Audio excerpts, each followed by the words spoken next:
Katie Uhlmann reporting for Katie Chats at the Tiff Lightbox in downtown Toronto with Shortcuts Canada programmer MAGALI SIMARD. What are some of the different technologies that we can see in this year's short films program?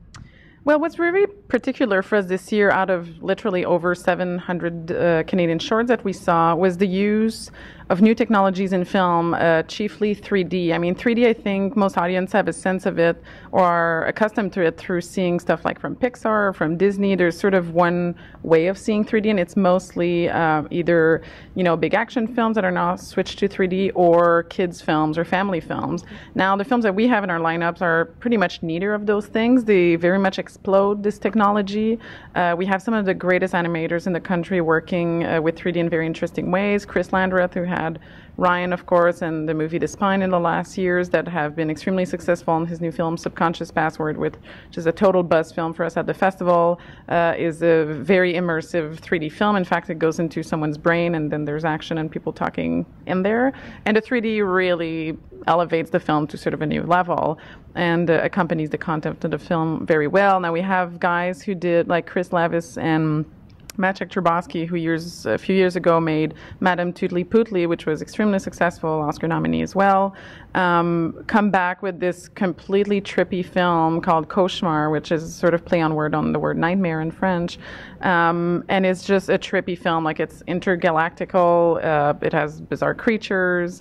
It's just it's a very tactile movie. There's just such a world created. There's stop motion, there's reverse color technology used in there, and it's one of the smartest film we saw. It's a very daring film, so we love to see technologies that are used very commercially these days, that are very much attached to big box office money, being used by very unique creators that do sort of very odd content as well. When you're watching over 700 films, what makes you most excited when you stumble upon something different? Well, that's the thing. So there's two of us, and we watch all of this on our own, and then we talk about it. And I think it's when we're both surprised by a filmmaker, whether it's a filmmaker we know that seems to have taken a very interesting direction, challenged themselves to do something differently. You can see how eclectic they can be within their own art form and see basically what it points to. So basically we like to be surprised, I think, whether it's the kind of narratives that they decide to go for and how they want to, again, modify that and play with it on their own. I mean, I've said it a few times, but the short form, is truly where I think people can have the most freedom. I mean, they really choose the amount of minutes they can use. They're not attached to any kind of norm of, what people go see to theaters. And when we see people really playing with that and making the most out of a few minutes sometimes and making us go through a bunch of emotion or intellectual reactions through sometimes 12 minutes, 4 minutes, 29 minutes, that's when I think we're the most excited. How do you think that short films influence technology used in feature films and other films as a whole? Well, what's interesting is to see people's careers and where short films fit within them, and to see if ultimately it pretty much always does, obviously, affect what they'll do later. We have some short filmmakers working on feature films, all the while they're presenting their short at festival, and it's a way for them to basically show the world what they can do, again, within 5 minutes, or we do basically between 1 second and 15 minutes is considered a short for us. So what they can do with that time frame, and I think then they can go and sort of sell themselves with that product and say, look, this is what I did with the technology I had, the budget, sometimes very small, that I had, and if you put that exponentially, and if that filmmaker is interested in making features and that's what they're pushing now, then I think that's the right platform for them to use. Now, there's a lot of filmmakers that stay in the short form for the best reasons as well. It's not always really a case where people make shorts in order to make features. We have filmmakers that we see every single year pretty much. Sometimes they skip a year, but some of them nearly every single year send us something. And it's interesting to see, like, there's a real viability for artists to work in that form. And I think people need to really see shorts as a form on their own and not just necessarily like a tiny version of a longer film. How do you hope that audiences respond to this year's programs?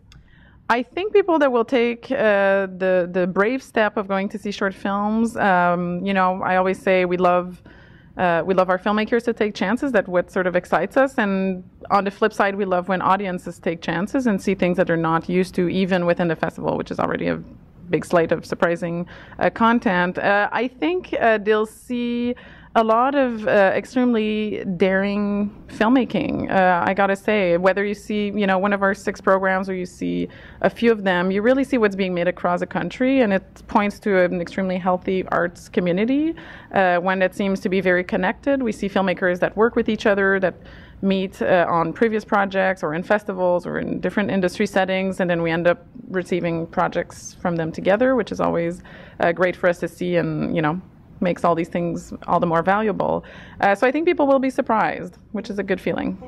And you host Q&As on stage, and you always ask pretty interesting questions. What's your process like in terms of preparing for those Q&As? Interesting. Never been asked that. It's the reverse one. I think because we get so used to the films after a few months of living with them and talking about them and promoting them a lot before festival and, meeting the filmmakers, and some of them we know very well through the years. I think it's to bring it back to try to remember how we felt like when we first watched that content back in, in the spring, and to see what is the thing that really caught our attention and try to pinpoint that at the Q&A, because everyone in the audience seeing it for the first time, they're lucky to see it on the first time on the big screen, whereas we mostly have seen it on the small screen. We often sit with the audience to see their reaction. And I think if you feel the reaction in the audience, you feel like maybe that's the area you should ask. And if you don't feel, anything physically obvious during the screening, which is perfectly fine, I think we try to go back to what it meant to us. And we want to point to certain aspects of these filmmakers that we think the audience should know about. Sometimes the audience doesn't know that these people had previous films and that this might be a very different step for them, and we want to sort of guide them a little bit in that sense. And where's the best place to find out more information on you and the short films at TIFF online? It's all at tiff.net, the full schedule. Every shorts program plays twice in cinema, all at TIFF by Lightbox, and it's going to be glorious. Thank you so much. Congratulations, and have an amazing festival. Thank you, Katie. Thank you. I'm Katie Uhlmann reporting for Katie Chats at the TIFF by Lightbox in downtown Toronto.